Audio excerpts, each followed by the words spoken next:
मिंबर नूर पर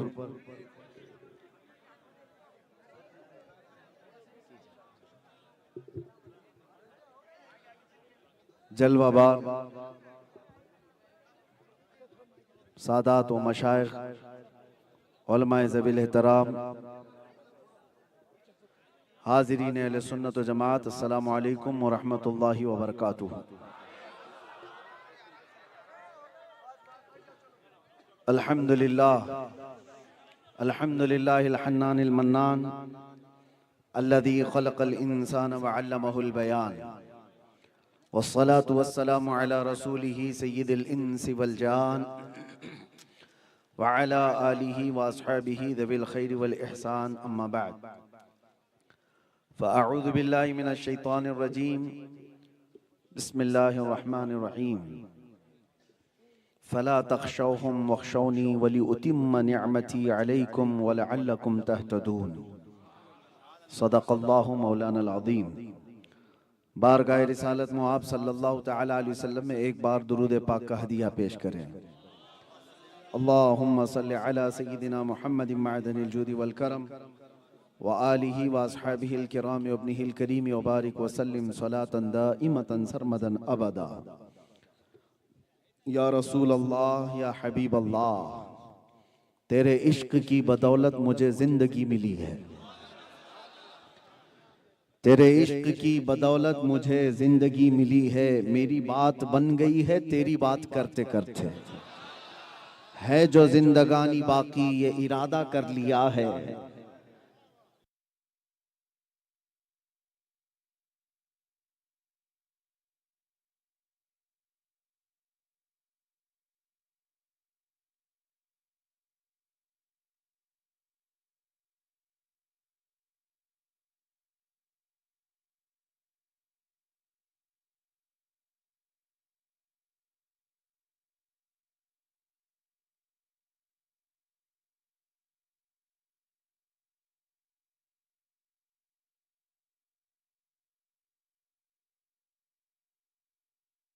ये लोग मांग रहे हैं पैसे। एक बात मैं बता देता हूँ, हमारी ये जमात गरीब जमात है, हमें सऊदी से रियाल आते नहीं हैं। वो और जमात है जिनको डॉलर और रियाल आते होंगे, लेकिन सुन्नियों की जमात है जो टुकड़े टुकड़े जमा करके ही दीन के किले बनाया करते हैं। बिहार में भी मैंने देखा, बंगाल में भी मैंने देखा।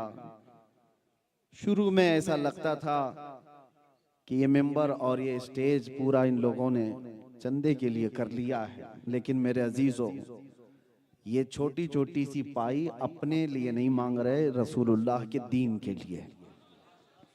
और इस पर सरकार हुजूर हाफिज मिल्लत रहमतुल्लाह तआला अलैह जामिया अशरफिया मुबारकपुर जिन्होंने बनाया, आज जा करके देखें, ताजमहल जिसके सामने फीका लगता, सुन्नियों का किला है।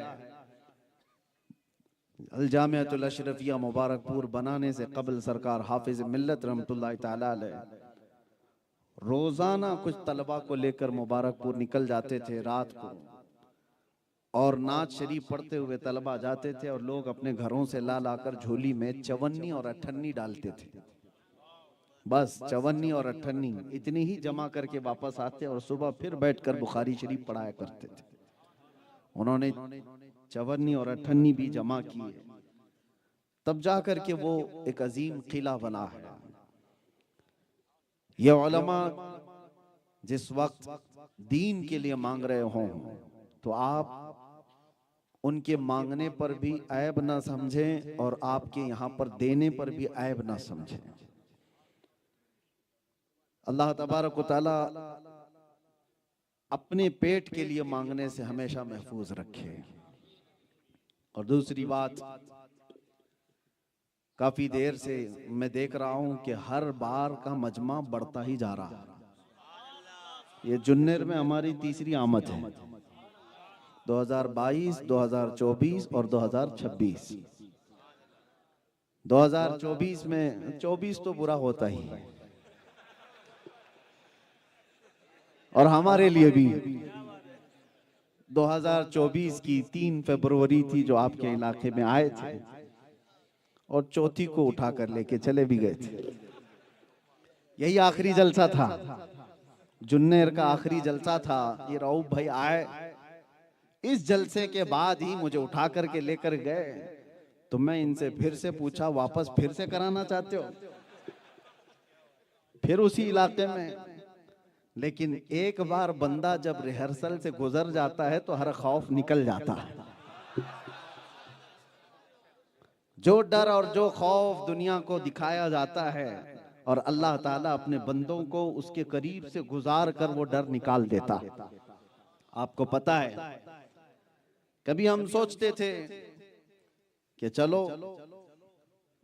अभी जैसे मौलाना कह रहे थे कि हम अक्सर अपनी तकरीर में एक शेर कहते हैं और वो थोड़ा सा शेर वो भूल भी गए थे।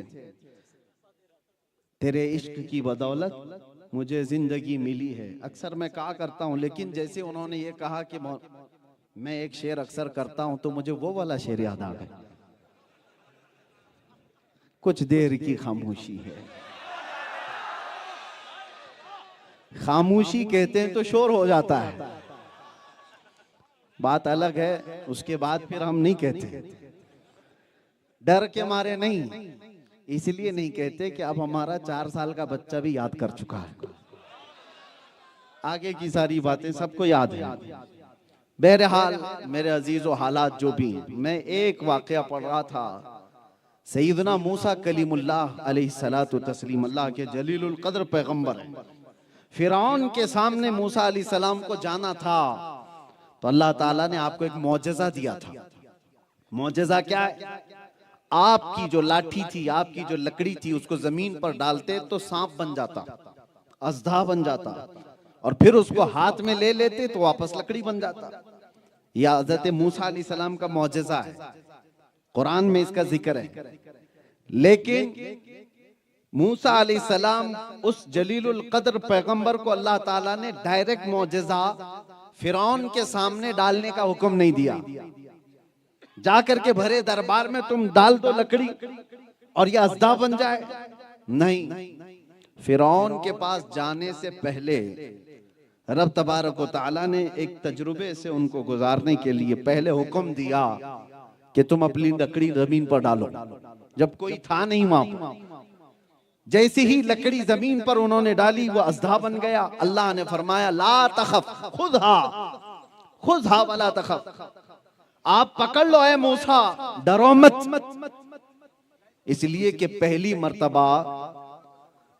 मर्तबा जब बंदा कोई नई चीज देखता है तो अचंभे में आ जाता है, शौक हो जाता है। यह हमारी और आपकी बात है। मूसा अलैहिस्सलाम जैसी पहली मर्तबा उस लकड़ी को डालते हैं जमीन पर, आपने देखा अचानक अज़दा बन गया। तो रब का हुक्म हुआ, डरो मत, पकड़ो उसको। मूसा अलैहिस्सलाम ने पकड़ लिया तो फिर देखा लकड़ी बन गई। तो एक रिहर्सल था, नबी को जब किसी के सामने, जालिम के सामने जाने से पहले भी अल्लाह तबारक व तआला तरबियत दे रहा है, यानी उस रिहर्सल से गुजारा जा रहा है। पहले आप जमीन पर खुद डाल करके देखो, फिर पकड़ो। हमने किताबों में पढ़ा कि अल्लाह तबारक व तआला जब किसी से दीन का काम लेना चाहे तो उसको जालिमों के पास जाने से पहले कुछ तरबियतें भी अता करता।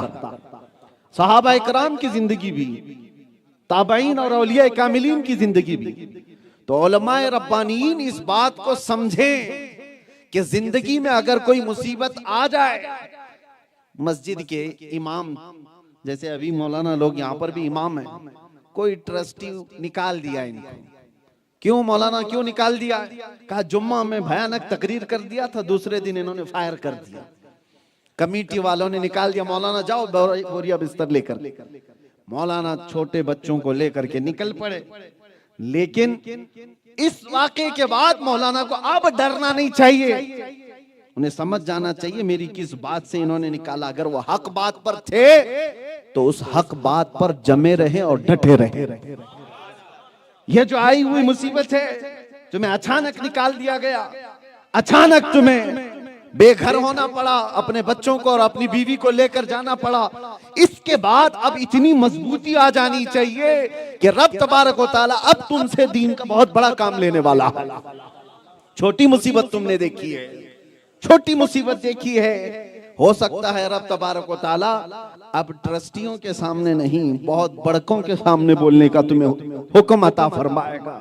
और इसीलिए मेरे आका सल्लल्लाहु तआला अलैहि वसल्लम ने इरशाद फरमाया, अफदलुल जिहादी कलिमतु हक़्क़िन इंद सुल्तानिल जाइर, सबसे अफजल जिहाद, जिहाद का नाम सुन करके लोग घबरा जाते हैं, डर जाते हैं।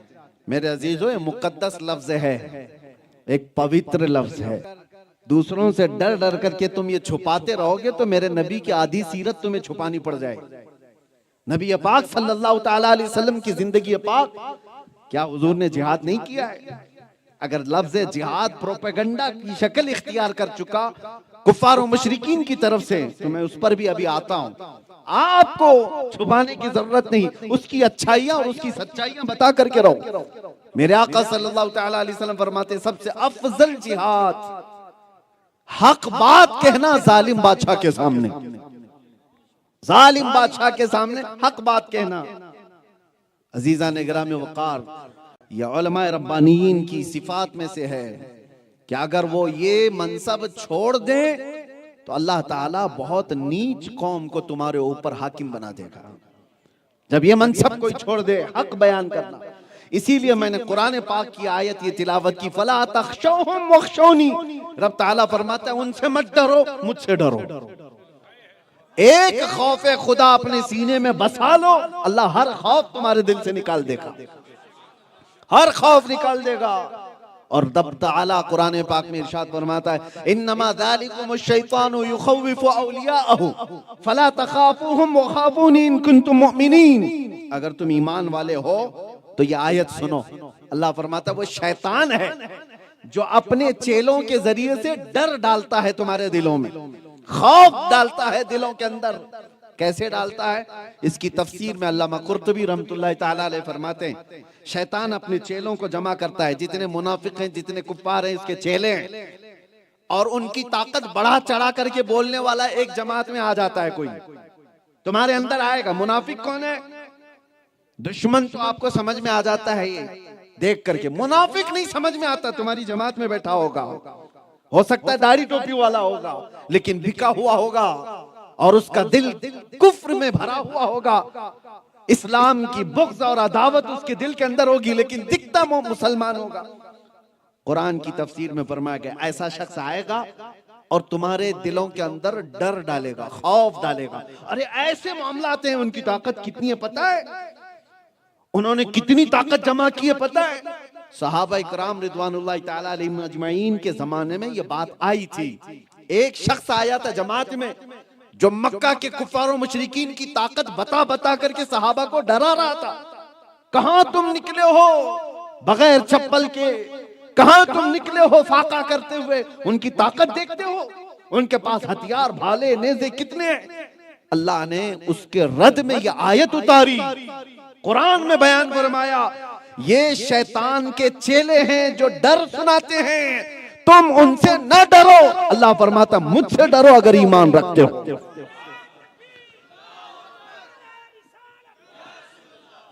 हर दौर में मेरे अजीजों, हर जमाने में मुसलमान की शान है कि वो सिर्फ अल्लाह से डरता है, अल्लाह का खौफ रखता है, दुनिया का खौफ नहीं, जालिमों का खौफ नहीं।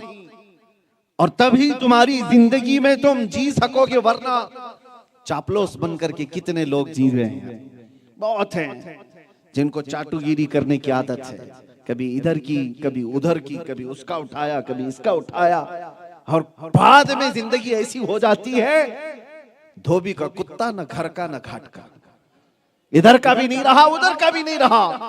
हाँ, मुस्तफा करीम के दामन से वाबस्ता रहा, मुसीबतों से टकराता रहा, अगरचे मौत भी आए, करोड़ों कंधे उसके जनाजे के लिए बेकरार हो जाते हैं। अल्लाह दुनिया में ये शान देता है। आप ईमान वाले हो तो रसूलुल्लाह के दामन से वाबस्ता रहो, हुजूर पाक सल्लल्लाहु ताला अलैहि वसल्लम के कदमों को छोड़कर कोई कामयाबी नहीं है। आज लोग बैठ करके मीटिंगें कर रहे हैं, कुछ ऐसे इत्तेहाद की बातें, कुछ ऐसे मसलहतों की बातें, कुछ ऐसी हिकमतों की बातें। आपको मैं बताऊं, आज से तकरीबन 100 साल पहले 1926 और 27 की बात कर रहा हूं, एक खुतबा मैंने पढ़ा, हुज्जतुल इस्लाम अल्लामा हामिद रजा खान रहमतुल्लाह ताला अलैह का, आला हजरत के बड़े शहजादे 1926 या 1927 में दिया हुआ उनका एक खुतबा है।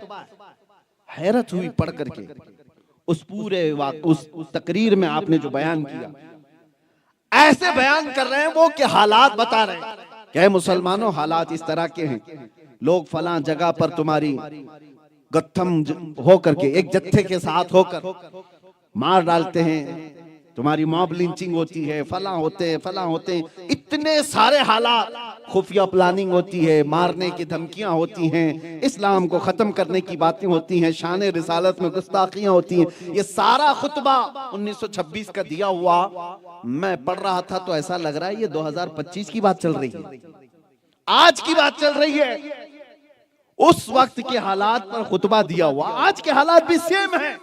तो समझ में ये आया आज के ये हालात नए नहीं, 100 साल पहले भी ऐसे ही थे, 200 साल पहले भी ऐसे ही थे, 400 साल पहले भी ऐसे ही थे, अरे करबला के मैदान में भी ऐसे ही थे, बद्र के मैदान में भी ऐसे ही थे। हालात कभी इससे ज्यादा खराब नहीं हुए और ना इससे ज्यादा अच्छे हुए। हालात मोमिनीन के लिए इसी तरह के चलते रहे। हाँ, लोग आते जाते रहे, जमाने में इंसान बदलते रहे। आज आपको जो डरा रहा होगा, जो खौफ फैला रहा होगा, ताकत और कुव्वत ऐसी है जो मैं उठाकर डाल दिया जाएगा, खाक में जाए। मुजद्दिद अल्फसानी को अकबर ने 8 साल डाला था, इमाम मूसा काजिम को वक्त के खलीफा ने 7 साल अंदर रखा था, उनका जनाजा जेल से निकला है। इमाम मोहम्मद बिन हसन अस्करी, ये अहले बैत के वो इमाम हैं जिनका नाम लेकर के आज हम खाते हैं। अहले बैत रसूलुल्लाह की वो आल हैं।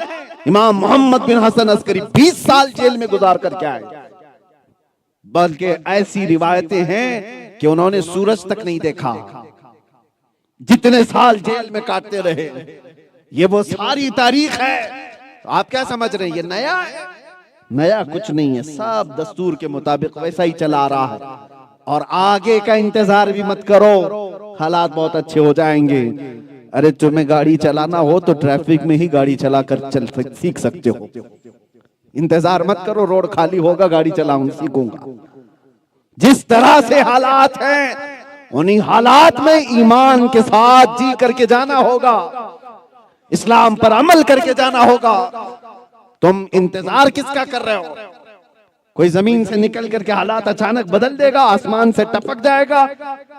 अल्लाह ने कुरान में फरमाया, इन्नल्लाह ला युगय्यिरु मा बिकौमिन हत्ता युगय्यिरु मा बिअनफुसिहिम, बेशक अल्लाह ताला उस वक्त तक किसी कौम की हालत नहीं बदलता जब तक वो कौम खुद अपनी हालत बदलने का फिक्र नहीं करती। आप जब अपने आप को नहीं बदलोगे तो फिर ये आस लगाए बैठे हो। इसलिए मेरे अजीजों, आयत करीमा को समझ करके चलो, खौफ दिल से निकालो, डर दिल से निकालो, ईमान के साथ जियो। लेकिन एक बात याद रखना, मैं हमेशा एक बात कहता हूं, जोश जज्बा जितना भी है तुम्हारा, उसकी लिमिट होनी चाहिए, उसका दायरा होना चाहिए। ये नहीं कि तुम ताकतवर हो तो आतंक मचा दो, दूसरों के ऊपर दहशत फैलाओ, ये भी नहीं है। सबसे बेहतरीन ईमान वो है जब अल्लाह तुम्हें ताकत दे तो कमजोरों की इज्जत करे, कमजोरों की इज्जत करे। किसी जगह तुम मेजॉरिटी में हो तो दूसरों को परेशान करना ये इस्लाम की आदत नहीं है। जानते हो सुल्तान सलाहुद्दीन अय्यूबी जिस वक्त बैतुल मुकद्दस फतह किए हुए थे, आम ऐलान किया था, जबकि जब जब यहूदियों ने बैतुल मुकद्दस पर पहले हमले किए या ईसाइयों ने हमले किए, यहूदियों की और ईसाइयों की लड़ाइयां चलती रही हैं। पूरे फिलिस्तीन में खून की नदियां बहा दी थी उन्होंने। घोड़े दौड़ते थे तो घोड़े के टाप खून से भर जाते थे। हर वक्त जंगों में बैतुल मुकद्दस की कभी यहूदियों के कब्जे में रहा, कभी ईसाइयों के कब्जे में। तारीख है, आप पढ़ करके देखना। और जब जिस कौम के पास आया मगलूब कौम को उसने मार करके कत्ल करके, आपको पता है एक बादशाह ने 12,000 बच्चों को कत्ल कर दिया। लेकिन जिस दिन सलाहुद्दीन अय्यूबी आए, जोहर की पहली अजान हुई थी, आम ऐलान किया था जो फिलिस्तीन में यहूदी और ईसाई हैं वो खिराज के साथ रहना चाहे तो उन्हें अमान दिया जाएगा, और जो जाना चाहे, जो लेकर जाना चाहे लेकर के भी जा सकता है। ये हमारी लिखी हुई तारीख नहीं, अंग्रेजों ने तारीख लिखी है। अंग्रेजों ने तारीख लिखी है। पहला जर्नैल हमने देखा था इस्लाम का जिसने मगलूब कौम को खुले दिल से माफ कर दिया था, जिन्होंने उनके खिलाफ कई सालों तक जंगें लड़ी। इस हिंदुस्तान की बात मैं आपको बताऊं, मोहम्मद बिन कासिम 19 साल का जवान आया था और परचम इस्लाम लहराया था। ताकत और गलबा जब उसको हासिल हुआ था तो मोहम्मद बिन कासिम ने यहाँ के मौजूद किसी एक भी शख्स को या किसी भी गरीब को सताया हो तो हमें तारीख ला करके बताएं। एक पंडित हैं इलाहाबाद के, उन्होंने तारीख लिखी है, कहा मोहम्मद बिन कासिम जैसा जर्नैल हिंदुस्तान में हमने आया हुआ देखा ही नहीं, जिसने अमन का पैगाम फैलाया था। ये वो लोग हैं जो खालिस अल्लाह के लिए जीते थे और लोगों से नहीं डरते थे, ताकत और कुव्वत से नहीं डरते थे। आपसे मैं ये बात कह रहा हूं, दो चीजें, एक डर किसी से न हो। सरकार हाफिज मिल्लत रहमतुल्लाह ताला अलैह का एक कौल मेरे वालिद गिरामी रहमतुल्लाह ताला अलैह सुनाया करते थे, दो चीजों पर जिंदगी भर अमल करना, किसी जालिम से डरना नहीं, किसी कमजोर पे जुल्म करना नहीं। किसी बड़े से डरना नहीं, कभी मत डरो, लेकिन अपने छोटे से छोटे पर कभी जुल्म करना नहीं। ये बात याद रखो, अगर तुमने अपने से कमतर पर जुल्म किया तो तुमसे बड़ा जालिम अल्लाह तुम्हारे सर पर बिठाएगा। दोनों चीजों को बैलेंस करके चलो। हम डरते किसी से नहीं है, खौफ नहीं रखते, लेकिन साथ में ये भी कहो किसी कमजोर पर हम जुल्म नहीं करते। कभी हमारे मुआशरे में ऐसा ना हो जैसे कुत्ते आज झुंड में आकर किसी को पकड़कर मॉब लिंचिंग करते हैं और फिर उसको नारे लगाने के लिए कहते हैं हमारे खुदा के नारे लगाओ, हमारे देवी देवताओं को पुकारो। ये दीन इस्लाम का माहौल नहीं है। ला इकराह फिद्दीन, दीन में कोई जबरदस्ती नहीं। कहीं पर हमने तलवार उठाकर किसी को इस्लाम लाने पर मजबूर नहीं किया है। ये दोनों का बैलेंस रख करके हमें चलना है। पहली बात पर मैं चलता हूं, दो चीजें मैंने बताया, किसी जालिम से खौफ करना नहीं, किसी कमजोर पर जुल्म करना नहीं। दो चीजें, कुरान की आयत ये है, अल्लाह ताला फरमाता है फला तख्शौहुम वख्शौनी, उनसे डरो मत, मुझसे डरो। उनसे मत डरो, मुझसे डरो। मैं सोचता हूं कि हालात ऐसे आते हैं ना, खौफे खुदा के बाद सिर्फ तुम बात करोगे, अभी मैं सिर्फ अल्लाह से डरता हूं और रसूलुल्लाह से मोहब्बत करता हूं, ये कहने में आसान है। अभी जुमले सब लोग हाथ उठा उठा करके कहेंगे, नारे लगा लगा करके कहेंगे, लेकिन मेरे आका सल्लल्लाहु अलैहि वसल्लम ने फरमाया जिस दिन तुम ये बात कहोगे, जिस दिन तुम ये बात कहोगे, उसके फौरन बाद मुसीबतें ऐसे आती हैं जैसे पहाड़ से पानी उतरता है। इतनी तेज मुसीबतें आएंगी तुम्हें आजमाने के लिए। बाकी हलवा पराठा खा करके आराम करना है तो कुछ मत बोलो, इसकी भी हाँ उसकी भी हाँ, जिंदगी वैसी जीते रहोगे, गुजारते रहो। हक बात कहना हो तो मुसीबतों का सामना करने के लिए तैयार रहो। मेरे आका सल्लल्लाहु ताला अलैहि वसल्लम ने एक सहाबी से कहा था, सहाबी ने आकर कहा वल्लाही इन्नी ला उहिब्बका या रसूल अल्लाह, कसम खुदा की है अल्लाह के नबी, मैं आपसे बहुत मोहब्बत करता हूँ। हुजूर ने फरमाया उन्जुर माज़ा तक़ूल, सोच ले क्या बोल रहा है। उन्होंने 3 बार यही जुमला कहा, तब मेरे आका ने फरमाया अगर तू अपनी बात में सच्चा है तो इंतजार कर, मुसीबतें ऐसे आएंगी जैसे सैलाब आता है, सैलाब आता है। ऐ मोमिनीन की जमात में रहने वालों, आप क्या समझते हो हमारे तकरीर करने से हालात बिगड़ जाते हैं, हमारे बयान करने से हालात बिगड़ जाते हैं? कुछ मुसलमानों में ये भी बातें हैं, अरे वो मुफ्ती साहब को बुलाओगे तो सब हालात बिगड़ जाएंगे। हक बात कहने पर हालात बिगड़ते हैं। बुज़दिलों की जमात में रहना छोड़ दो। मैं जिस इलाके से वाबस्ता हूं, मैं कर्नाटक का रहने वाला हूं। कर्नाटक का पहले नाम मैसूर था, और मैसूर के एक शेर का नाम सुना होगा, टीपू सुल्तान। और उन्होंने एक बहुत प्यारा नारा दिया था, गीदड़ की 100 साला जिंदगी से शेर की एक दिन की जिंदगी बेहतर है।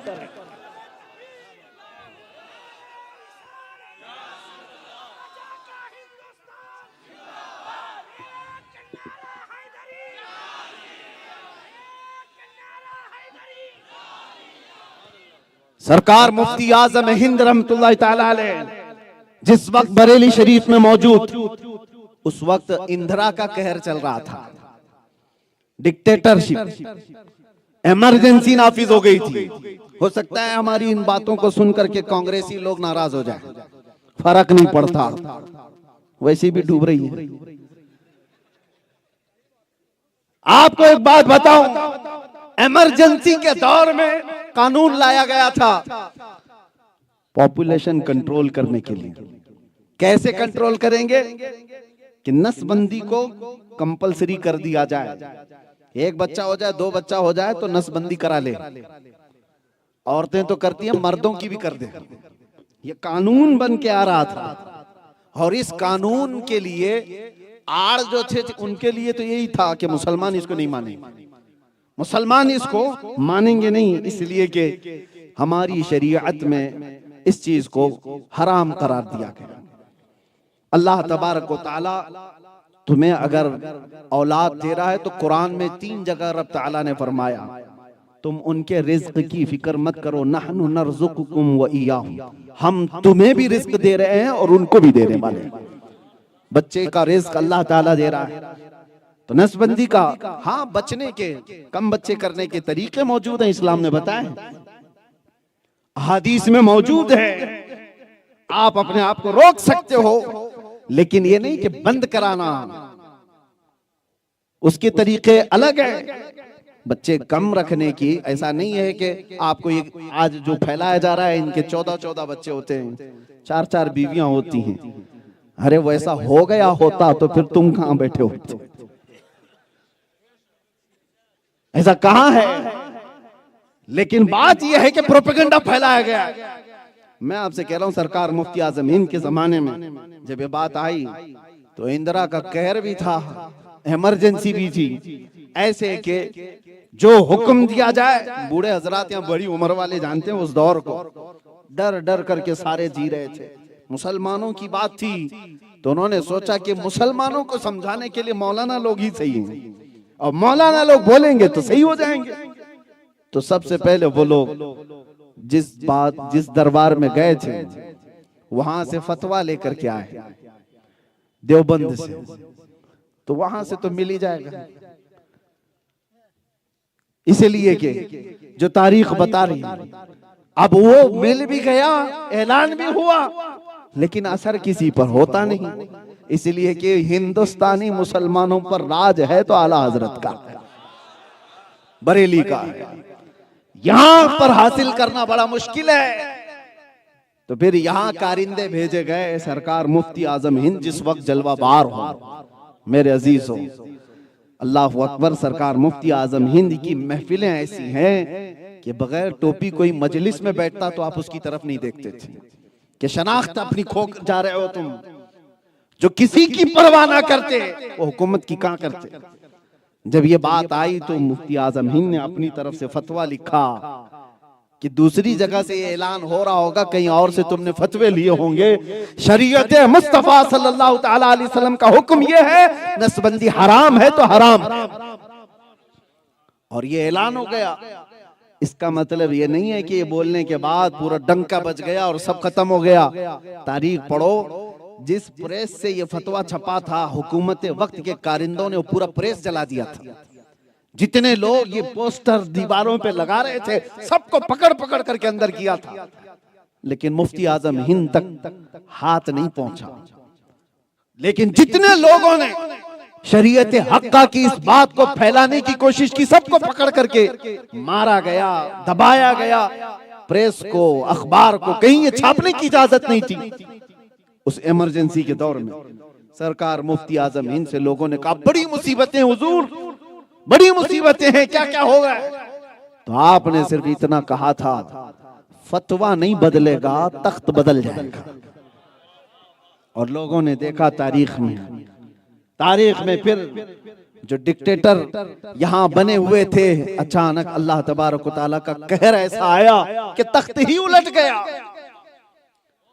आज तक शरीयत मुस्तफा सल्लल्लाहु तआला अलैहि वसल्लम का वो हुक्म है, लोग अगरचे कुछ भी फैला रहे हो, लेकिन हक के लिए जब कभी आवाज उठती है तो मुसीबतें आती हैं, घर पर आती हैं, बीवी बच्चे खतरे में आते हैं, घर बार खतरे में आता है। लोग ये समझ करके चले, अगर हुजूर से मोहब्बत है तो मेरे अजीजों खाली हमारे ही बीवी बच्चे नहीं हैं। लोग हमसे ये कहते हैं कि छोटे बच्चे हैं, उनका भी ख्याल करो, घर कौन देखेगा, आपके चले जाने के बाद क्या होगा। मेरे अजीजों, हम नहीं शादी किए हुए, हमारे ही बच्चे नहीं है, वो सहाबा के भी थे जो बद्र में रसूलुल्लाह के साथ जा रहे थे, जो ओहद में रसूलुल्लाह के साथ जा रहे थे। क्या उनकी औलाद नहीं थी, उनकी जायदादें नहीं थी, उनके रिश्तेदार नहीं थे? सब थे।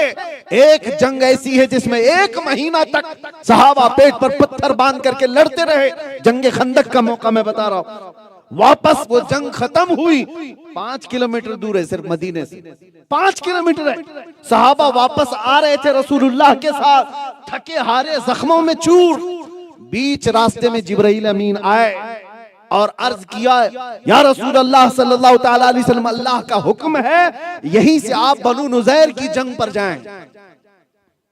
बनु नुज़ैर एक कबीला था जिसने बगावत की, धोखा दिया था मदीने वालों और हुजूर पाक सल्लल्लाहु तआला अलैहि वसल्लम के मुकाबिल में कुफ्फार और मुशरिकीन की मदद करके मदीने को तबाह करने के मंसूबे बनाए थे। उनके खिलाफ जंग के लिए हुजूर को हुक्म हुआ, लेकिन ये 1 महीने से थके हुए, जख्मों से चूर, कहां से उनके खून बह रहा था। बीच रास्ते में खड़े हैं सहाबा और जिब्राइल अमीन आए। रसूलुल्लाह सल्लल्लाहु अलैहि वसल्लम ने जिब्राइल से ये कहा, मैं अपने सहाबा से पूछ तो लूं कि ये बड़े थके हुए, महीना भर से खंदक भी खोदा है, जंग भी लड़ी है, ये अभी मदीने गए नहीं हैं, बीवी बच्चे घरों में हैं, रिश्तेदार घरों में हैं। जिब्राइल ने कहा, आप पूछ लें अपने सहाबा से। रसूल करीम सल्लल्लाहु तआला अलैहि वसल्लम ने सारे सहाबा को मुखातब करके कहा, ऐ मेरे सहाबा, जिब्राइल का हुक्म, जिब्राइल की तरफ से पैगाम आया, अल्लाह का हुक्म है कि यहीं से हम बनु नुज़ैर के मुकाबिल में जाएं। वो सहाबा जो थके हुए थे, उन्होंने हुजूर को सुना, उनके बीवी बच्चे थे, ये कह सकते हम मरहम पट्टी करके आ जाएंगे, बीवी बच्चों से बात करके आ जाएंगे, घर में राशन पानी पहुंचा करके आ जाएंगे, घर के हालात देख करके आएंगे। किसी एक सहाबी ने एक नहीं कहा हम घर जाकर मुलाकात करके आए, राशन पानी दे करके आए और मरहम पट्टी करके आए। जैसे ही हुजूर ने पूछा, क्या ख्याल है तुम्हारा है मेरे सहाबा, सारे सहाबा एक जुबान होकर कहते हैं, आका देर किस बात की, चले यहीं से चलते हैं। ये सहाबा का ईमान था। लोग आज छुपने के लिए मसलहत के दरवाजे ढूंढते हैं। बहुत सारी बातें हैं मेरे अजीजों। सरकार सैयदना इमाम हुसैन का तज़किरा हर साल करने वाले लोग बुज़दिल कैसे हो सकते हैं? इमाम हुसैन को क्या ताना दोगे कि उन्होंने अपने बच्चों को ला करके मैदान में शहीद करवा दिया? वो दीन का मसला था, मेरे आका की शरीयत की बका थी और हर जमाने में जरूरत पेश आती रहेगी। ज्यादा से ज्यादा क्या होगा, इस रूए जमीन पर मौत आ सकती है, उसके आगे कुछ नहीं है।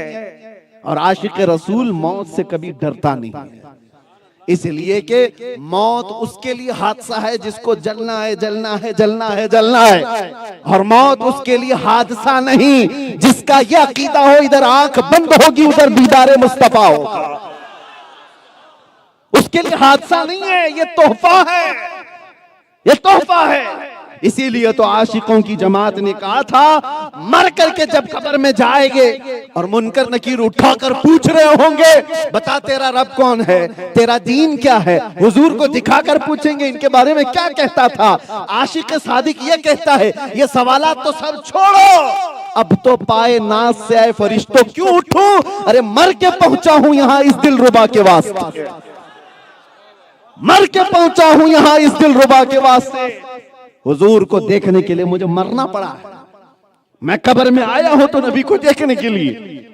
अजीजा ने गिरामी वक़ार, फिर खौफ किस बात का, डर किस बात का? इसीलिए हमारे बुजुर्ग ये कहा करते थे, सुन्नियों के जनाजे सज धज करके जाते हैं। हमने पूछा कि इनको नया कपड़ा सफेद इत्र में, इनको खुशबुओं में मुअत्तर, सुर में भी लगाए, फूलों से सजाए, ऐसा लगता है दूल्हा बनकर जा रहा है, इसकी कौन सी शादी, मर गया है।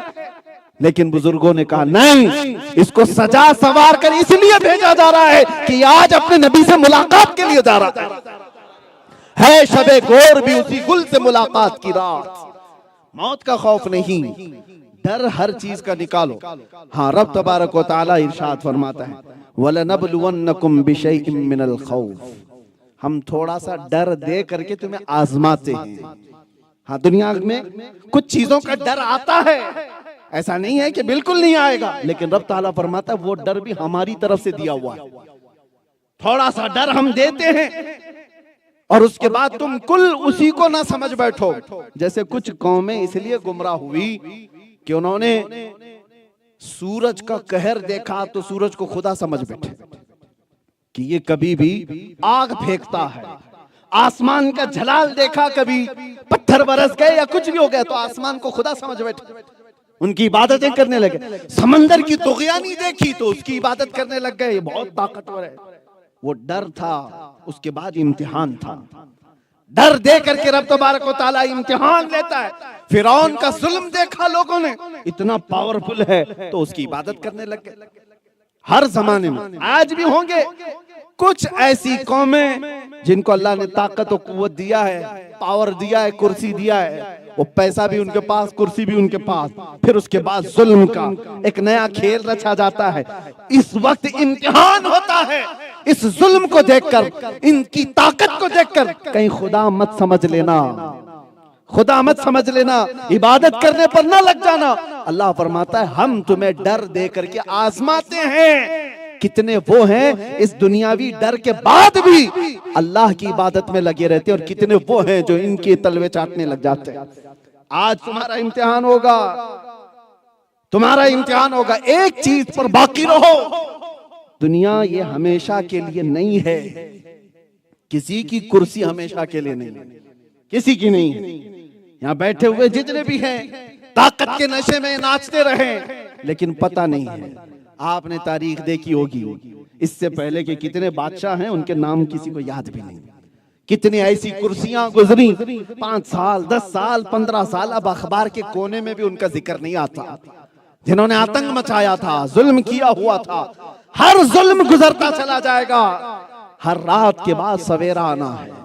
इसीलिए ये मत समझ बैठना कि जो कुछ चल रहा है इसी के पीछे अभी हमें भागना है। कुछ लोग ये बातें करते हैं, जिसका पावर है उसकी बात करनी चाहिए, जिसका पावर है उसकी बात करनी चाहिए, ताकि हालात खराब ना हो और उनसे हमें कुछ मिलता रहे।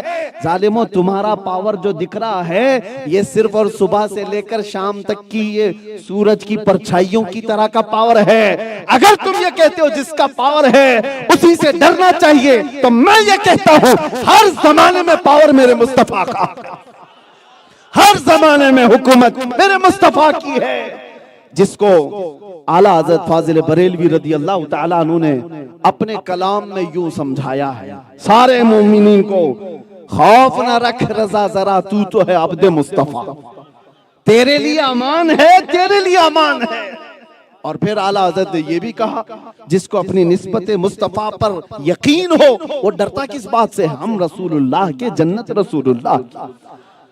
और यहाँ तुम्हारे साथ क्या हो सकता है, घसीटार में बेचे, ना हक रास्ता चलने वालों को मारे, चोरी करे, ये जमातें इस्लाम है ही नहीं, ईमान वालों की नहीं है।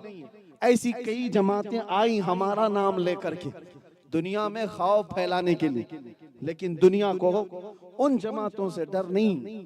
उनका आखिरी वक्त आ जाता है, पकड़ में आते हैं, गिरफ्तार होते हैं, मारे जाते हैं, खत्म हो जाते हैं। लेकिन एक बात याद रखो, डर जो है 2 तरीके का होता है। डर जो है 2 तरीके का होता है।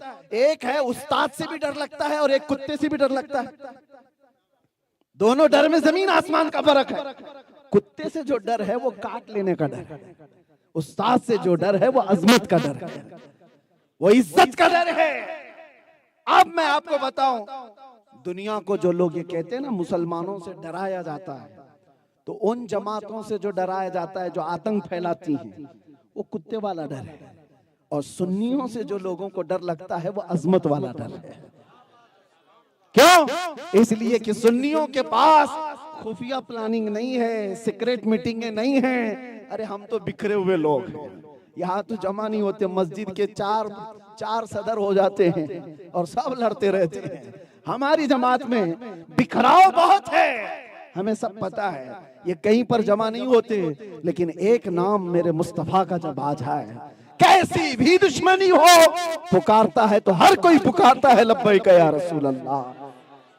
ये ताकत और कुव्वत दुनिया को पता है। ये बिखरे हुए जरूर है, इनके यहाँ प्लानिंग नहीं है, इनके यहाँ मंसूबे नहीं, इनका कोई लीडर नहीं, इनका कोई कायद नहीं, इनके पास पैसे भी नहीं। अरे ये अंदर चले जाएं तो छुड़ाने के लिए कोई आने वाला भी नहीं।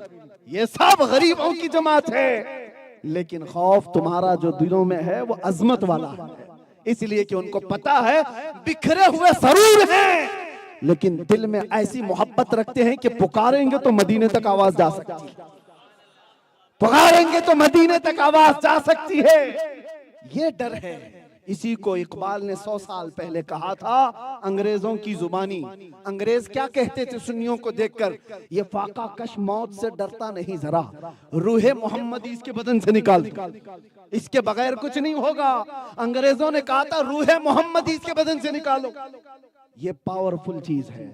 मुस्तफा की मोहब्बत इनके साथ जो है वो बहुत मजबूत है, और जिसके पास इतनी मजबूत दौलत है वो दुनिया की किसी ताकत से कभी डरता नहीं, खौफ नहीं करता। इतनी बात अभी मौलाना कह रहे थे, मेरी फजीलत में बयान ना करें, लेकिन मैं अपने तजुर्बात बताता हूँ। तजुर्बात मेरे अजीजों, जब कोई बंदा तनहा हो जाता है, 200-250 लोग उसको पकड़ करके चल रहे हो, और अंधेरी कोठरी में ऐसे अंदर कर दिया जाए कि सुबह भी ना मालूम हो, दोपहर भी नहीं, शाम भी नहीं, अंदाजा ही नहीं कि सूरज निकला कि डूबा।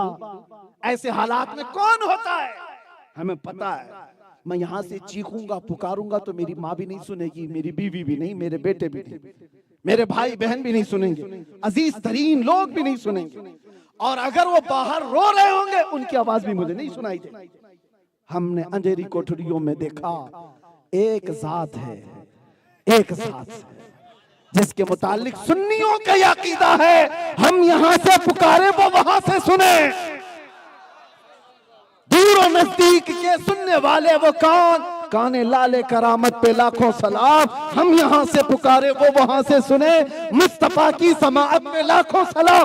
फिर जब ये बात यकीन कर जाती थी तो सारा डर निकल जाता था। अब आओ 200 क्या तो 1000 कुत्ते भी आ जाए, डर किसी बात का नहीं। जब ये यकीन हो जाता है सारी दुनिया तुम्हारी तरफ, मदीने वाला मेरी तरफ।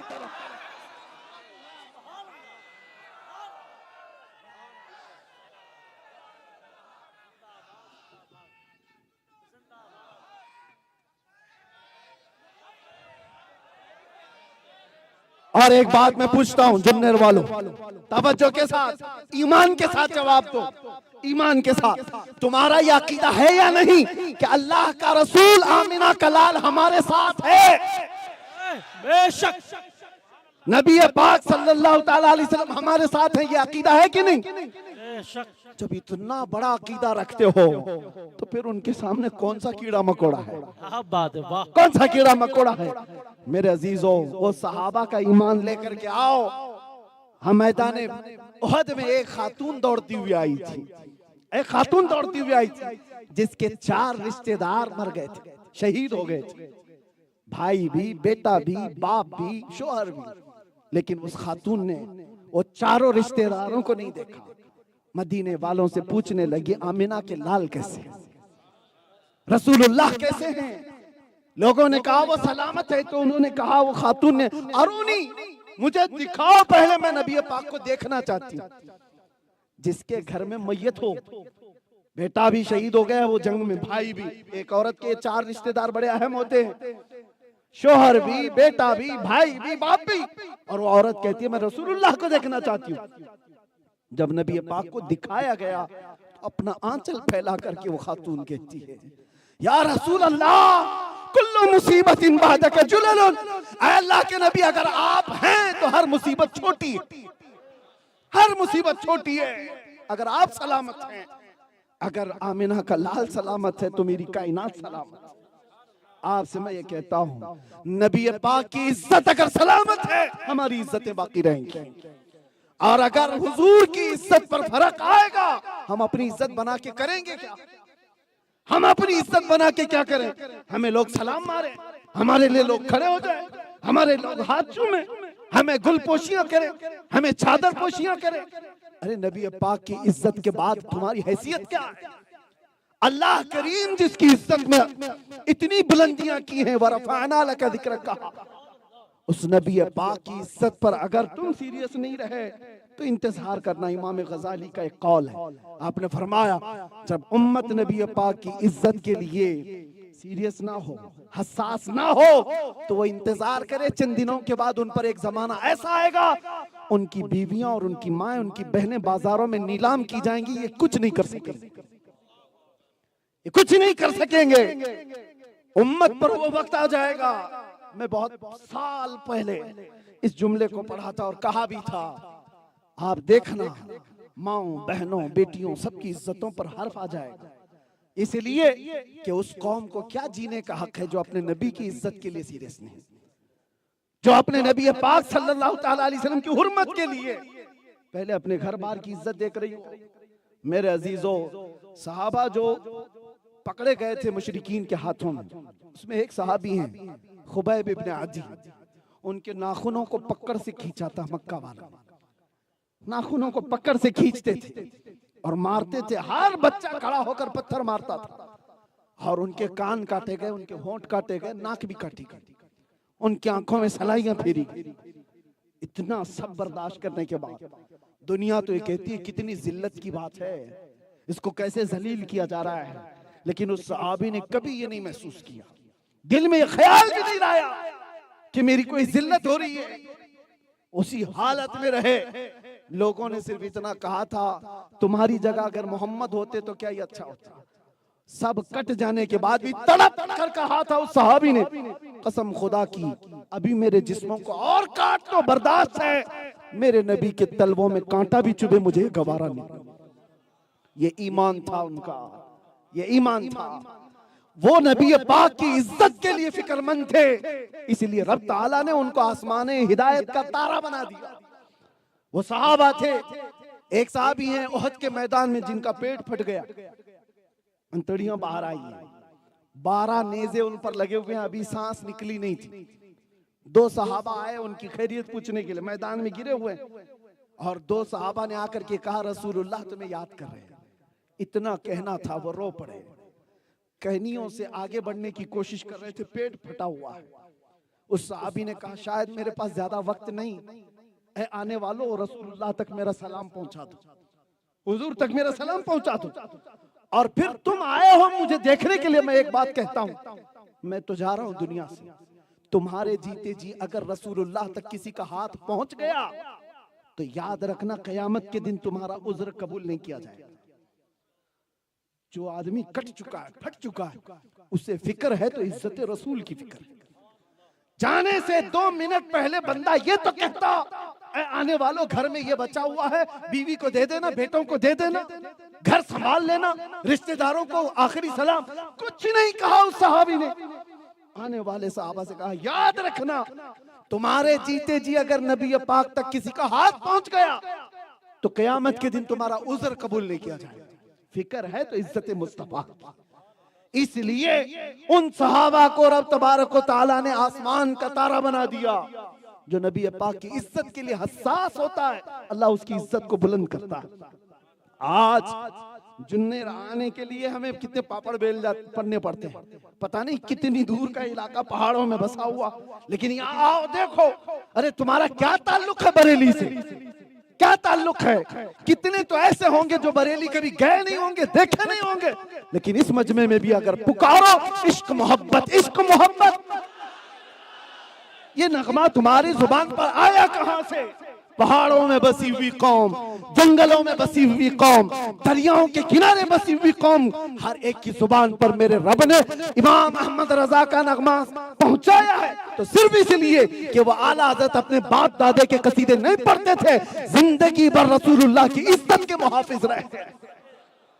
जो नबी पाक की इज्जत की पहरेदारी करता है, मौला उसको कहां कहां तक पहुंचाता है तुम्हें अंदाजा भी नहीं, कहां कहां तक पहुंचाता है अंदाजा भी नहीं।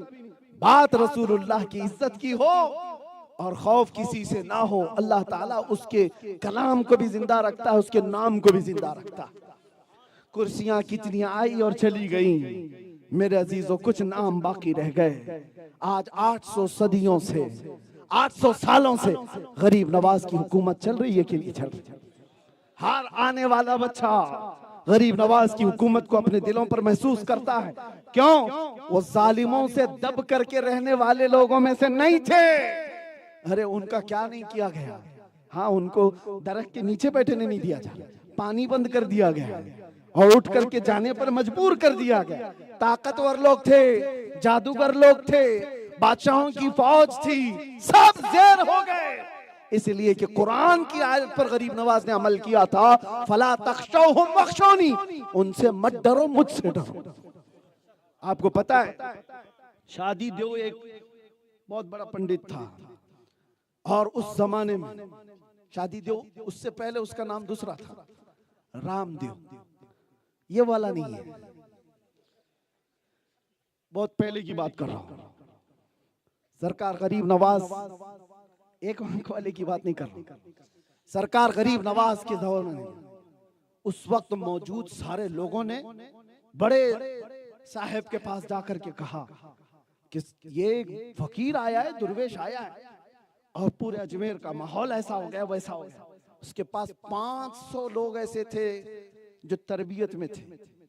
सबको बुलाया और कहा मैं एक मंत्र दूंगा और वो मंत्र पढ़ोगे तो वो सारी ताकत भस्म हो जाएगी। वो जो आया है दुर्वेश, वो दुर्वेश जो आया है, जो फकीर आया, उसकी ताकत तो कुव्वत भस्म हो जाएगी। 500 लोगों को लेकर के आया, और ये बात सरकार गरीब नवाज के खादिम ने आकर के कहा कि हुजूर, उस वक्त आप अना सागर के करीब खीमे में इबादत में मसरूफ। खादिम ने आकर के कहा बहुत बड़ी फौज आ गई है, और वो मारने तोड़ने की बात नहीं कर रहे हैं। उन्होंने पैगाम ये पहुंचाया है कि तुम्हारे पीर साहब को, तुम्हारे बुजुर्ग को, तुम्हारे फकीर को कहो कि जिस वक्त हमारे साहब आएंगे 500 लोगों को लेकर, आकर के सिर्फ सामना कर ले, सिर्फ सामना कर ले, क्योंकि उनको यकीन था जादू का दौर दौरा था उस जमाने, शहर का दौर दौरा था। तो गरीब नवाज ने कहा कोई बात नहीं, आने दो। जब आए तो सरकार गरीब नवाज की खुदाम जो है वो डरे हुए थे कि हुजूर पता नहीं कौन सी मार पड़ जाए, कौन से शहर। अभी तो देखो ये मुसलमानों का कैसा अकीदा हो गया, छोटी छोटी बातों पर किसी ने कराया होगा, किसी ने कराया होगा, सारी दुनिया तुमको कराने पे पड़ी हुई है। हर जादू वाला तुम्हारे पीछे पड़ा हुआ है, बेनमाजी घरों में बैठे हुए और जादू से डरे हुए। जितने आमाल तुम्हारे बुरे हैं उतने तो जादू असर भी नहीं करेगा, उससे जादू का उससे ज्यादा क्या डेंजर असर होगा।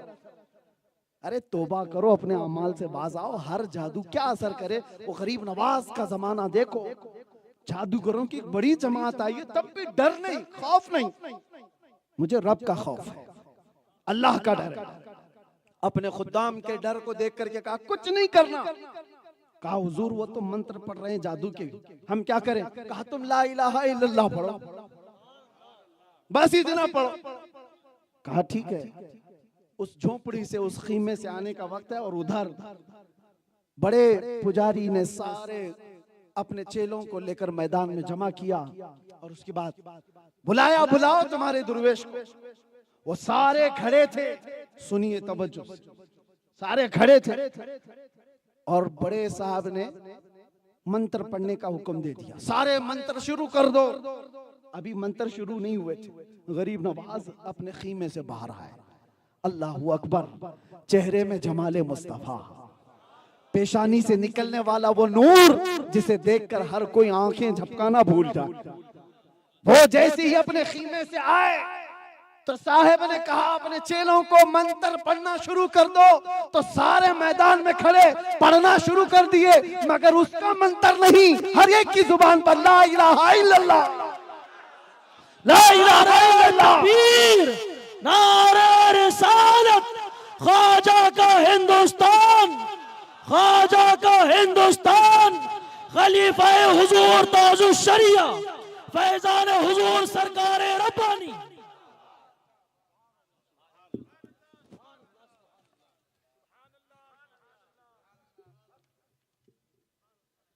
इसी को इकबाल ने क्या कहा सुनते हो? बस मैं गुफ्तगू खत्म करता हूं। इकबाल यूं कहता है कि कुफ्र दम तोड़ देगा टूटी हुई शमशीर के साथ, कुफ्र दम तोड़ देगा टूटी हुई शमशीर के साथ, घर तो निकल आ जाए एक बार नारे तकबीर के साथ। ये कब होगा? ये कब होगा? जब तुम्हारे अंदर खौफ खुदा हो, सिर्फ अल्लाह से डरते हो, ताकतों से नहीं, कुव्वतों से नहीं। अरे ऐसा वक्त ना आ गया हो तुम्हारे ऊपर। लोग ये कहते हैं, एक रिक्शे वाले आए थे हमारे पास, कुछ साल हो गए, कहा हज़रत हालात बहुत खराब हैं, ऐसे हालात में भी दाढ़ी रखना जरूरी है? ऐसे हालात में भी? मैंने कहा मुंडा लो और लिख करके दे दो कि 100 साल जिंदा रहोगे, निकाल लेने के बाद 100 साल जिंदा रहोगे। कहा उसका तो हजरत भरोसा नहीं, ये तो मैं नहीं कह सकता। कहा जब तुझे पता है अब आएगी या तब आएगी तो सुन्नत मुस्तफा के साथ जाएगा, इसमें क्या शर्म की बात? हुजूर की मोहब्बत और हुजूर की सुन्नतों के साथ जाए। लोग ये जो कह रहे हैं कि ऐसे हालात हो गए, ऐसे बदल जाना चाहिए, ऐसे बदल जाना चाहिए। कुछ लोग बदलते बदलते कहां तक बदलो, कहां तक बदलोगे? सेक्युलर लगने के लिए दाढ़ी निकाल लिया, सेक्युलर लगने के लिए टोपी छुपा लिया। हरे दुनिया तुम्हें इतना सेक्युलर बनाएगी कि कपड़े भी उतारने पड़ जाए। कहां तक छुपाओगे? सब छुपा लोगे। ये वो दुनिया है जो हमारे नौजवानों को कानों में बालियां पहनाती, हाथों में चूड़ियां, और अब तो चोटियां भी आ गई। और कपड़े इनके देखो, हर तरफ से खिड़कियां। ये क्या मिजाज है? जानवरों की जिंदगी, मुस्तफा के गुलामों की जिंदगी नहीं है। नबी पाक के चाहने वालों की जिंदगी ये नहीं है। हुजूर के गुलामों की जिंदगी ऐसी थी कि वो किसी गली से गुजरते थे तो लोग उसकी खुशबू पहचान कर मदीने की तारीफ करते थे। वो जिंदगी हो। लोगों को आज चोटी रखने पर शर्म नहीं आती तो तुम्हें दाढ़ी रखने में क्यों शर्म है? हुजूर पाक सल्लल्लाहु ताला अलैहि वसल्लम की मोहब्बत में, और ये बात इसलिए खुल करके कहता हूं, नबी से मोहब्बत करना कोई जुर्म है? हुजूर से इश्क करना कोई जुर्म है? इसीलिए तो बुलंद आवाज से मैंने कहा था आई लव सय्यदुना मोहम्मद। जुर्म नहीं है ये, कानून के दायरे में रह करके बात कर रहे हैं। लेकिन आपके अमाल पर मुझे बड़ा अफसोस होता है। किसी और की क्या जरूरत है तुम्हें गुमराह करने की?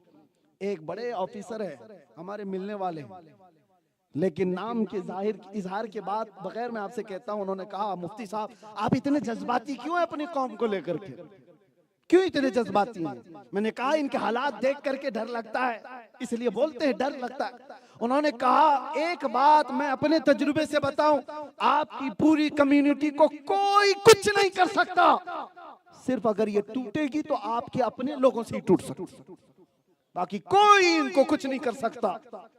बहुत अच्छी बात मेरे सामने कही थी। दुनिया वाले जितनी बातें कहें हम जानते हैं इनको कोई कुछ नहीं कर सकता।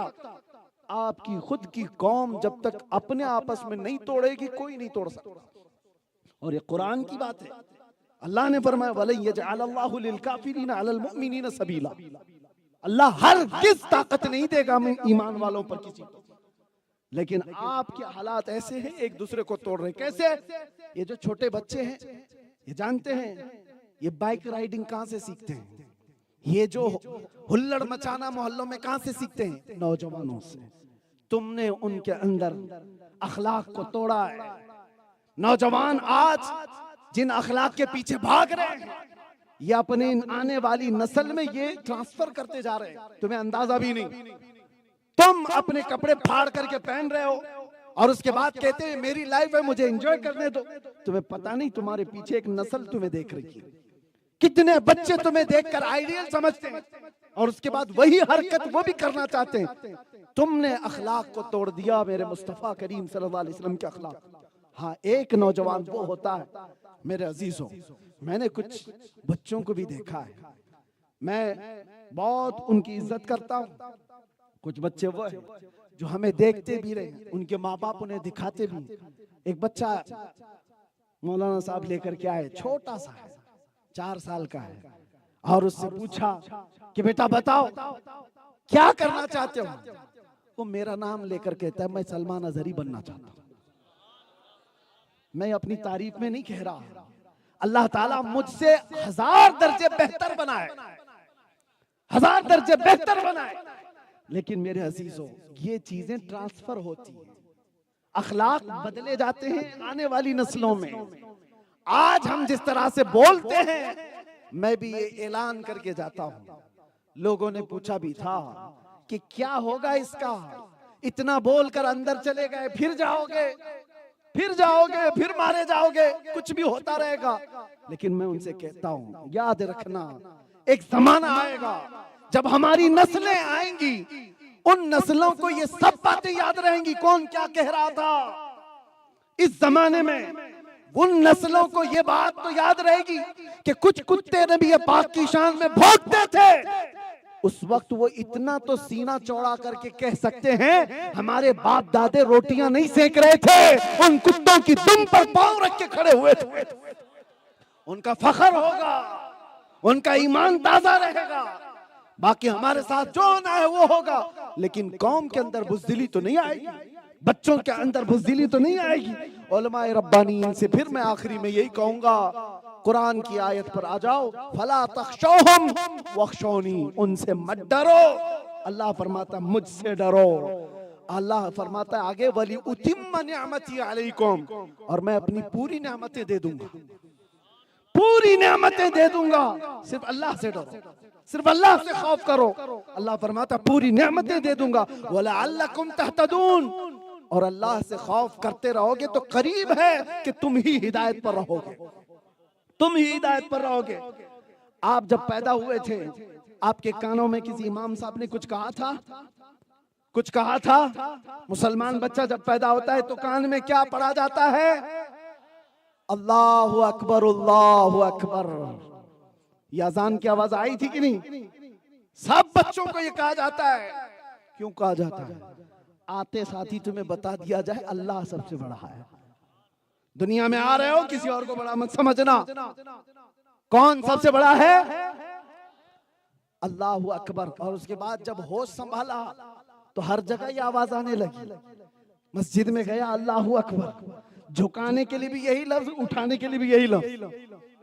उसी के नाम पर झुको, उसी के नाम पर उठो, कोई दूसरा लफ्ज नहीं। अल्लाहु अकबर। अरे जब मर गया, जनाजा तैयार, इमाम आकर खड़ा हुआ रकात बांधते हुए, क्या कहा? अल्लाहु अकबर। आया था अल्लाहु अकबर कहते, जा भी रहा है अल्लाहु अकबर कहते। ये मोमिन की जिंदगी है, बताई जाती है। मोमिन वो है जो दुनिया में आता है तो अल्लाह को बड़ा मानता है, जाता भी है तो अल्लाह को बड़ा मानता है। बाकी कोई नहीं। कोई थोड़ी देर का बड़ा होगा, बाद में सड़ा होगा, थोड़ी देर का बड़ा होगा, बाद में सड़ा होगा। हमेशा का बड़ा सिर्फ अल्लाह रब्बुल इज्जत है, वह हय और कय्यूम है। इसी बात पर मैं अपनी गुफ्तगू को खत्म करते हुए आपसे इतनी बात कहूंगा, आ जाओ मेरे मुस्तफा के कदमों में, जहां से ईमान दिया गया, जहां से खौफ निकाला गया, दिलों के अंदर मजबूती भरी गई। सहाबा फाके में थे, एक खजूर पर 10 लोग रहते थे, लेकिन चलते थे तो कैसर और किसरा भी कांपते थे, इसलिए कि उनके सीनों में मेरे आका ने खौफे खुदा भर दिया था, अल्लाह का डर भर दिया था। आज आओ अपने दिलों से सब डर निकालो, अल्लाह का डर। अल्लाह मुझे तन्हाई में भी देख रहा है, मजमे में भी देख रहा है, मस्जिद में भी देख रहा है, बाजार में भी देख रहा है। मेरी आंखें जो खयानत कर रही हैं अल्लाह उसको भी देख रहा है। मेरे दिल के अंदर जो वसवसे गुजर रहे हैं अल्लाह उसको भी देख रहा है। याद रखना नौजवानों, आज फितनों का दौर है। तुम्हारे हाथों में अगर नंगी तस्वीरें आ रही हैं मोबाइल पर, तो इस बात का याद रखना, बाप देख रहा है, भाई देख रहा है या नहीं देख रहा पता नहीं, अल्लाह देख रहा है। अल्लाह का खौफ रखो, वो तुम्हें पर्दों के पीछे भी देख रहा है, तुम्हारे दिल में गुजरने वाले हालात से भी वाकिफ है। इसलिए अल्लाह का खौफ जब होगा, किसी बुराई से रोकने की हमें जरूरत भी नहीं पेश आएगी। लोग कहते हैं मौलाना यहाँ नशा ज्यादा हो गया, इस पे बोलो। मौलाना यहाँ इल्म कम हो गया, इस पे बोलो। मौलाना यहाँ जुआ ज्यादा खेल रहे हैं, उस पे बोलो। मौलाना यहाँ चोरी ज्यादा कर रहे हैं, उस पे बोलो। लड़कियां आवारा हो गई, उस पे बोलो। बेपर्दा हो गई, उस पे बोलो। अरे किस किस पे बोलो? एक बात याद रखो, खौफे खुदा दिल में आए, मोहब्बत मुस्तफा बस जाए, हर बुराई का खात्मा उसी दिन हो जाए। हर बुराई का खात्मा उसी दिन हो जाए। फिर किसी तकरीर की क्या जरूरत, फिर किसी दवा की क्या जरूरत। जो बंदा अल्लाह से डरता है वो कदम रखते ही आंख उठेगी किसी औरत की तरफ, तो उसे ये याद आएगा कि अल्लाह मुझे देख रहा है। कल क़यामत के दिन इसका सवाल होगा। किसी का 1 रुपया ले रहा होगा, उसे याद होना चाहिए अल्लाह मुझे देख रहा है। और क़यामत के दिन मुझसे इसकी पूछ होगी। एक बालिश्त जमीन भी किसी की हड़प लिया, हदीस पाक में 7 जमीनों का तौक बनाकर उसे गले में डाल दिया जाएगा। जिसने सूद का 1 लुकमा खाया, मेरे आका ने फरमाया वो काबा शरीफ के सामने अपनी माँ से जिना करने के बराबर है।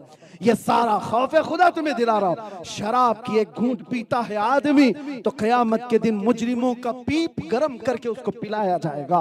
गाने सुनने वाले को फरिश्ते सीसा पिघला कर कानों में डाल रहे होंगे। ये आखिरत का खौफ, अल्लाह की पकड़ का खौफ, अल्लाह के सामने हाजिर होने का खौफ हो। हर बुराई का खात्मा होगा।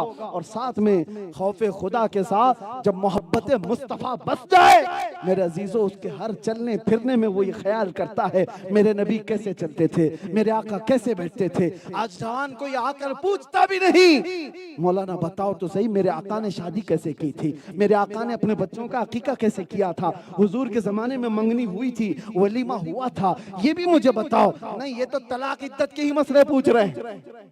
ये तो यही मसले। नबी से मोहब्बत करने वाला एक इमाम ऐसा है, एक इमाम ऐसे हैं। मैं आपको बताऊं, तरबूज, कलिंगड़ बोलते ना, जिंदगी भर उनको पसंद था। और उन्होंने ये सुना भी था कि रसूलुल्लाह ने तरबूज खाया है, हुजूर पाक ने तरबूज खाया है। वो इमाम बहुत बड़े इमाम, उनको भी ये सुन्नत पर अमल करना था, उनको पसंद भी था, लेकिन जिंदगी भर खा नहीं सके। खाए नहीं, किसी बीमारी की वजह से नहीं। उम्र के आखिरी हिस्से में मुरीदीन ने उनसे पूछा, आपको पता है ये नबी पाक ने खाया भी है, सुन्नत है, और आपको पसंद है, खाते क्यों नहीं? वो इमाम कहते हैं मैं इंतजार में हूं, कोई ऐसी हदीस लाकर मुझे बताए कि हुजूर ने कितने टुकड़े करके खाए थे ताकि मैं वैसे खाऊं। खाना तो है मगर नबी के तरीके से खाना है। खौफ खुदा और मोहब्बत मुस्तफ़ा में बंदा ऐसा बनता है। इसीलिए इकबाल कहता है सारी बुराइयों का खात्मा, सारी बीमारियों का इलाज एक ही बात में है कि मोहम्मद से वफा तूने, तो हम तेरे हैं। ये जहां चीज है क्या, लौहो कलम तेरे हैं। और आला हजरत क्या कहते हैं, एक गारंटी दे करके जाते हैं, कितने भी पाकीज़ा हो, कितने भी अमल वाले हो, लास्ट टाइम कैसा आने वाला है किसी को पता है? मुसलमान हालत में जाओगे कि नहीं जाओगे पता है, लेकिन आला हज़रत एक गारंटी दे करके जाते हैं। हाँ, एक चीज है जो तुम दुनिया से जाओगे तो ईमान के साथ जा सकते हो। क्या है? उन्हें जाना, उन्हें माना, ना रखा गैर से काम। अरे लिल्लाहिल हम्द, मैं दुनिया से मुसलमान गया, लिल्लाहिल हम्द, मैं दुनिया से मुसलमान गया। और आओ बारगाह मुस्तफा में अर्ज करते हैं, आका मैं मुजरिम हूँ, आका मुझे साथ ले लो, कि रस्ते में है जा बजा थाने वाले, चमक तुझसे पाते हैं सब पाने वाले। मेरा दिल भी चमका दे, मेरा दिल भी चमका दे, मेरा दिल भी चमका दे। लब्बैक या रसूल अल्लाह, लब्बैक या रसूल अल्लाह, लब्बैक या रसूल अल्लाह।